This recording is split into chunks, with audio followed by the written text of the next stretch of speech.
ಕಟ್ಟಡಗಳನ್ನ ನಿರ್ಮಿಸಿ ತೆರಿಗೆ ಪಾವತಿ ಮಾಡದ ಕಂಪನಿ ಮೇಲೆ ಪಂಚಾಯಿತಿ ಸದಸ್ಯರು ಗರಂ ಆಗಿದ್ದಾರೆ. ದೇವನಹಳ್ಳಿ ತಾಲೂಕಿನ ಕೊಯ್ರಾ ಮತ್ತು ವಿಶ್ವನಾಥಪುರ ಪಂಚಾಯಿತಿಗಳು ಸಮರ ಸಾರಿದ್ದು, ವಿಶ್ವನಾಥಪುರ ಪಂಚಾಯಿತಿಗೆ 17 ಲಕ್ಷಕ್ಕೂ ಹೆಚ್ಚು ತೆರಿಗೆ ಬಾಕಿ, ಕೊಯ್ರಾ ಗ್ರಾಮ ಪಂಚಾಯಿತಿಗೆ 18 ಲಕ್ಷಕ್ಕೂ ಹೆಚ್ಚು ತೆರಿಗೆ ಬಾಕಿ ಇದೆ ಎಂದು ಆರೋಪಿಸಿದ್ದಾರೆ.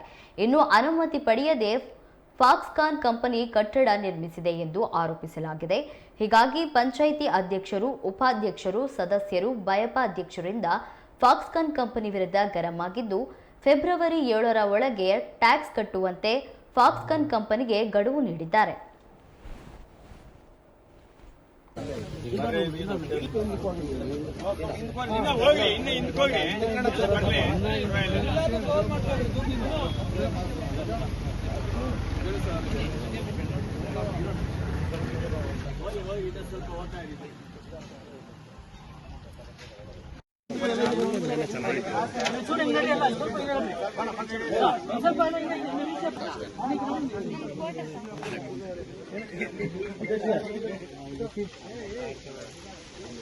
ನೀನು ಯಾವಾಗಿಂದ ಯಾವಾಗ ಹಾಕಲ್ಲ ಬಾಬು ಫೋನ್ ಮಾಡಿ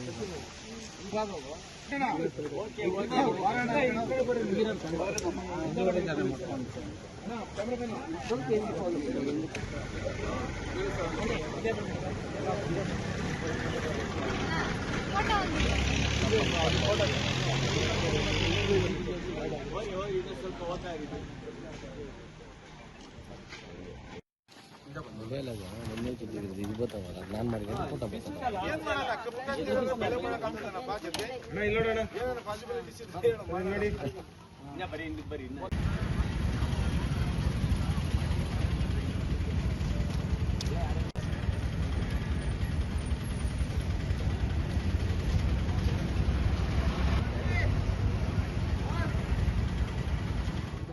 ಎಷ್ಟು ದಿನಗಳಾಯ್ತು ನೀವು ನೋಟಿಸ್ ಕೊಟ್ಟು? ಯಾವ ರೀತಿ ಎಚ್ಚರಿಕೆ ಕೊಡ್ತೀವಿ ಸರ್? ಅಲ್ಲ, ಇದು KDB ಸರ್ಕಾರದವ್ರು ಮಾಡ್ತಾ ಇರೋದಲ್ಲ.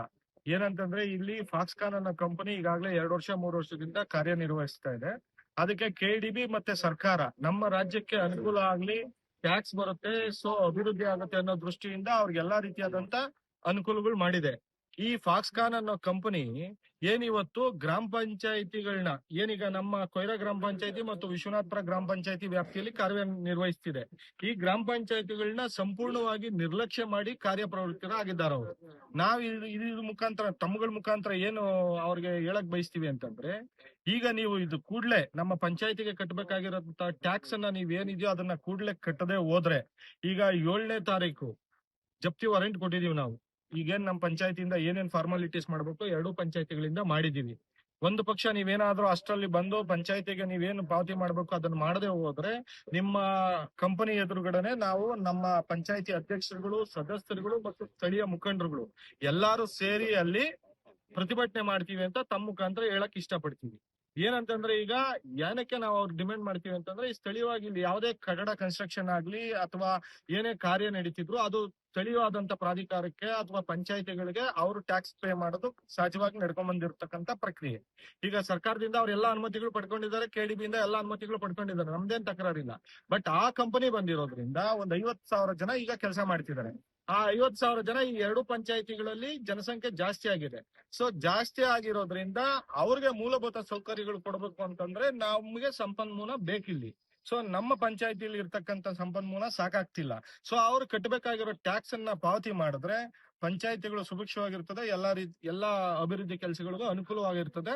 ಸೊ ಹಂಗಾಗಿ ತಮ್ಮ ಮುಖೇನ ಈ ಕೂಡಲೇ ಅವರು ಎಚ್ಚೆತ್ಕೊಂಡು ನಮ್ಮ ಪಂಚಾಯತಿಗೆ ಟ್ಯಾಕ್ಸ್ ಏನ್ ಕಟ್ಟಬೇಕು ಅದನ್ನ ಕಟ್ಟಬೇಕು. ನಾವು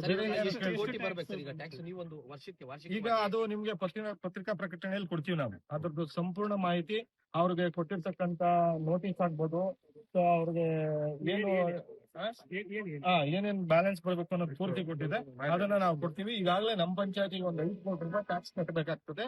ಏನು ಅವ್ರ ಮಾಮೂಲಿ ನಾವು ಫೀಲ್ಡ್ ಗೆ ಲೈಸೆನ್ಸ್ ಕೊಟ್ಟಿರೋ ಪ್ರಕಾರ.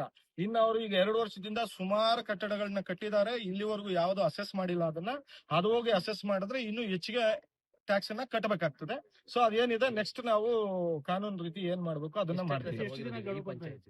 ಈ ಪಂಚಾಯತಿದು 136 ಎಕರೆ ಸರ್. ಪ್ರಥಮ ಹಂತದಲ್ಲೇ NOC ಕೊಡ್ಬೇಕಾಗುತ್ತೆ ಯಾವ್ದೊಂದು ಖಾಸಗಿ ಭಾಗ ನಿರ್ಮಾಣ ಬೇಕಂದ್ರೆ, ಅದನ್ನ ಯಾಕೆ ನಮ್ಮ ಅಧ್ಯಕ್ಷರಿಗೂ, ನಾವು ಸದಸ್ಯರಿಗೂ ಮತ್ತೆ ನಮ್ಮ PDO ಸರ್ ಅವರು ಪಾಕ್ಸ್ಖಾನ್ ಗೇಟ್ ಅಲ್ಲಿ 1 ಅವರ್ 2 ಅವರ್ ಬಿಸಿಲಲ್ಲಿ ವೇಟ್ ಮಾಡಿದಿರಿ. ಅವರು ನಮ್ಮ ಕಡೆ ತಿರ್ಗಿನೂ ಕೂಡ ನೋಡಿಲ್ಲ, ರೆಸ್ಪಾನ್ಸ್ ಮಾಡಿಲ್ಲ. ಎಷ್ಟು ಕೆಟ್ಟದಾಗಿ ನಡ್ಸ್ಕೊಂಡಿದ್ದಾರೆ ಅಂತಂದ್ರೆ, ಸುಮಾರು ಸರಿ ನಾವು ಸದಸ್ಯರುಗಳು ಹೋಗಿದೀವಿ.